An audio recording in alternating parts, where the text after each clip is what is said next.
who's the top dog in the circuit in this chaotic stew of a game mode where you are forced to make work what you have been given. When the weapons, decrees and warframes are picked and the chips are down, which 5 warframes will rise above the rest? Bottom Texagon, haven't you already done this?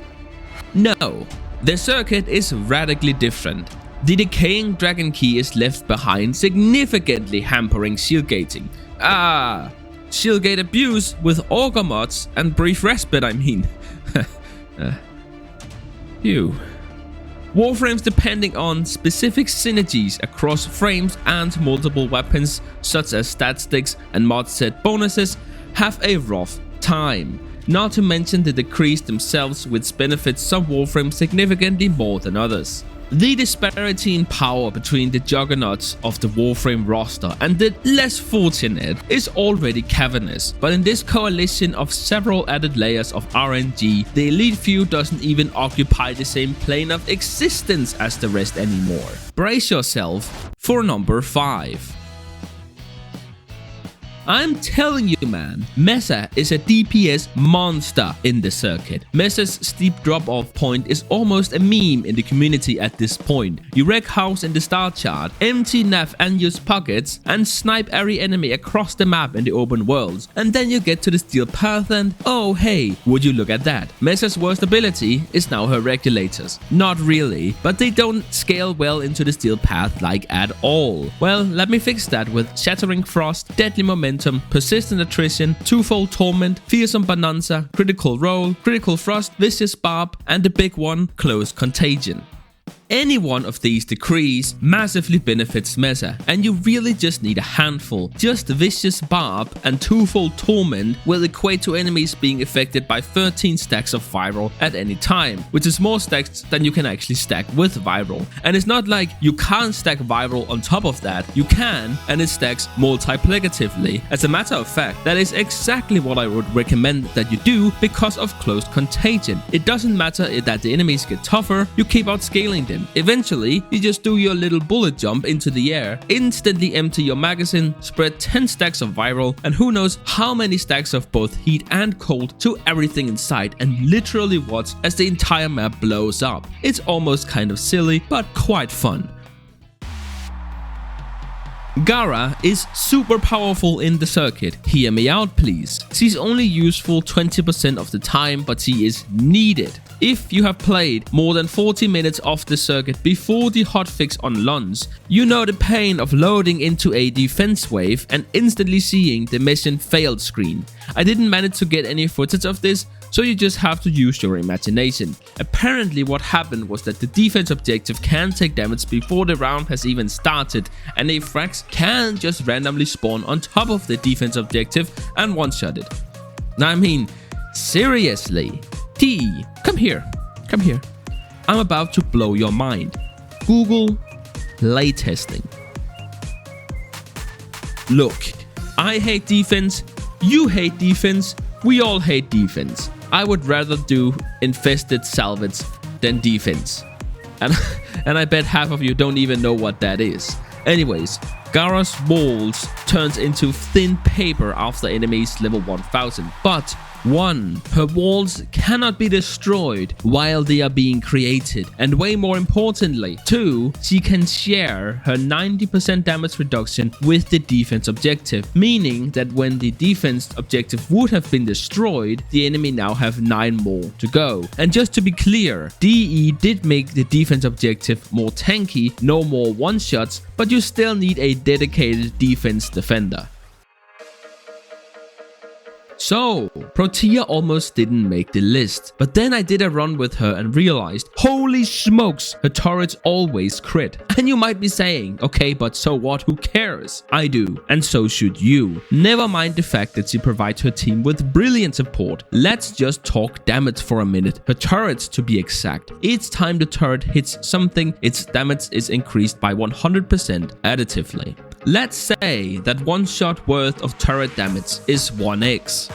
Let's assume that the turret has already fired 10 shots and that we have Archon Vitality on our Protea. Now let's take a look at some decrees. Twofold Torment, that is a 2 times increase. Vicious Barbs, that is also a 2 times increase. Critical Roll, that is a 2.2 times increase at max rank.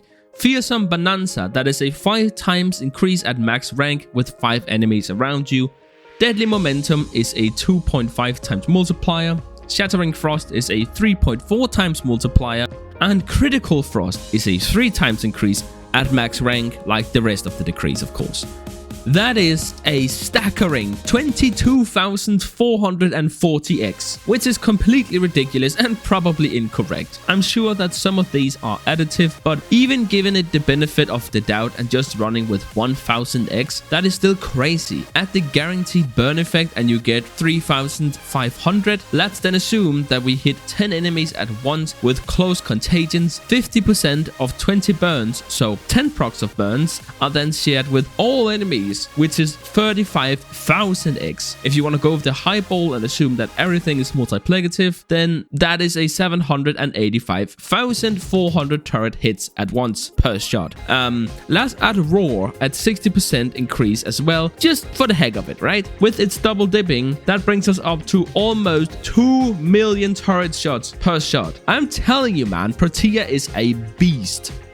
Using Combat Discipline with Equilibrium, you will get all the energy in the world, and with any heal decree, you will be just fine. Not to mention that her team also gets plenty of energy from her, and that she holds packs of shield gate resets all over the place in this game mode, where shield gate resets are hard to come by. Number 2. Frost? Look, there is a million ways I could try to justify this. This stun/armor strip is actually really helpful. Some decrees need cold to trigger. Okay, look, Bubble, really good on defense objective. And I can almost feel the angry comments already, but all I can say is, the later defense missions tend to feel like, oh god, oh no, Jesus Christ. But then you have a Frost and it turns into, I didn't realize I was playing Animal Crossing. I know this feels wrong, but I can sense a significant decrease in difficulty when I have a Frost on my team. There is no one I'd rather have than Frost, except for number 1. But first, some honorable mentions. You know, I thought I was going to redeem myself and put Garuda up there, but her talents don't always crit, so she doesn't get the same benefit from the decrees. If you get lucky, you can get to a point where she will hover just below the skybox, raining death from above. Her ultimate can clear hordes of level 2000 enemies just with the ultimate. And even if she doesn't get lucky, talents plus Blood Ball can still kill anything, but her survivability limitations forces her to wait for her cooldown sometimes without a perfect storm of decrees, and time waiting for cooldown is time spent not DPSing. Same goes for Sako. I was convinced that I would put him on here when I started making this video, but his grasp doesn't crit and it doesn't have any harmful status procs, so he only has Deadly Momentum and Fearsome Bonanza, which doesn't even benefit him that much, and the rest of the decrees are pretty much useless for him. And guess what? He doesn't need them, but without this boost, he just doesn't have the same clear as someone like Mesa or Protea. Again, if you don't have Mesa or Protea but you need a DPS, then pick Saku or Garuda. They are both amazing, they're just not quite top 5 amazing. Mag is also amazing, but as a support with her counter pulse and fracturing cross. If you don't have Gara or Frost, Mag is the best replacement. Rhino definitely deserves to be here as well. Most of your damage will come from status effect in the later rounds, and Roar can double dip. Good old Saren is here as well. There is nothing she can't kill, but her effective kill box is usually just 10 meters, which ironically means that she is worse at getting her damage to where it needs to be compared to some of the other DPS, which is part of what makes her so strong in the normal missions. Finally, we have Styanix. I would not pick him unless you already have a tank, a DPS, and a defense defender, but the shared energy regen of Rally Point plus Nourish allows for free spamming of the entire team's abilities. Then we have some Warframes I thought would be good, but who has turned out to be underwhelming. Baruch was a disappointment. I couldn't get a full uptime on his Serene Storm, and again, ironically enough, his clear speed didn't end up matching the DPS above him. Gauss is, at least if we're talking team play, not adding much. He's tanky, yes, but he don't share it. His ultimate is powerful, but he don't share it. And yes, he gets a lot of kills, but he's not blowing up the entire map. He's still one of the better picks though. Harrow's buffs are a little underwhelming. Melee, which is the default choice in the circuit because of the many decrees benefiting it, don't need the critical chance his ultimate provides. The invincibility is nice when it's there, but if your team has to make use of ranged weapons with the toxin headshot decree, then he's a pretty alright band-aid fix. Cora is not nearly as strong without her stat stick. The dome don't trap Thrax or Eximus enemies. She can't make use of most decrees if she wants to use her whip, and why else would you play her? So yeah. Don't play Limbo, please. Same problem. He can't stop the elite enemies, he can't stay inside of his catalyst without getting smoked by some random Eximus unit, and he cannot fight effectively without pulling enemies into the void. But in doing so, you risk locking your actual DPS out of being able to kill those enemies. Just no. Please. Mirage deals bucket loads of damage, but overkill is not helpful. I'd rather have a DPS that can reach the entire map at once. Octavia is not good in this game mode. In survival she's just fine, but she has a hard time hunting down enemies and exterminate, and her Manda core is too slow for defense. If an enemy is approaching the defense objective, I need damage now. She just ends up feeling kind of underwhelming. Wisp's mode don't do a whole lot. They can't stun the enemies we really care about, the health stops being useful after a few rounds, and so it is really just some fire rate. Her breach search is really powerful, but it rarely hits enough enemies to be worth it, as the enemy density is fairly low for a steel path mode. Zephyr has the same problem. I ended up shooting the enemies before they would get to the tornadoes, and no, the tornadoes are not good enough for defense. If you have nothing else, you can go for this, but it is a last-ditch effort. The best part of Equinox is her ability to grant her entire team shields every time someone gets a kill on an enemy inside of her massive area of effect. With a Decaying Dragon Key, every time anyone gets a kill on an enemy, everyone on the team gets a 1.3 seconds of iframes, except for Toxin Clouds and all of that, but there's none of those in the circuit anyways. Without a Decaying Dragon Key, it's only a 0.3 seconds of iframes. That is not good. Alright, we are here at number 1. Drum roll, please. It's Revenant. And it's not even close. When I started making this, I knew that Revenant was going to be at the top, and I was pretty sure that there was nothing that was going to change that. And you know what? I was right. And it's not because of the one-tap potential with the Thrall plus Reeve combo. No.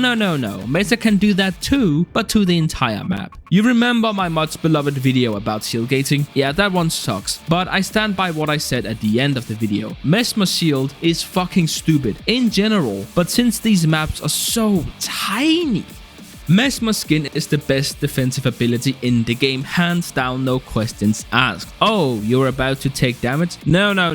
Let me just give you 1 second of invulnerability the instant before you take damage and stun the enemy. Oh, you're about to take CC? Let me just prevent that and stun the enemy. Status effect? Nope, stun the enemy. Oh no, I used up my 29 get out of jail free cards. Let me just pay 50 energy at base. The fact that Revenant hits 2 on his keyboard and now the entire team cannot die for at the very least 5 seconds is simply absurd. And people say, oh, but you have to manage it. And maybe it's just that I've played a lot of tank in other games, but you have to turn your brain off completely to let your team die. The thing I said about Frost making the game much easier, that's true for Revenant to the nth degree. I call it when I have him in chat, and when others do the same, I think, great, this is literally gonna be a free ride. And it's not even like that's the only thing he does. Thrall spreads like the plague and takes off a lot of heat from your team, which causes Mesmer stacks to last longer and helps defend excavators and the defense objective. It's not enough on its own, but the fact that he gets anything at all other than Mesmer shield is crazy. I don't hope I need to explain why this is better than something like Octavia's invincibility or Harrow's invincibility. Convenience? Consistency, right? You're a smart cookie, I'm sure that you'll understand, and if not, hey, just give Mesmer Shield a spin and you'll know exactly what I mean.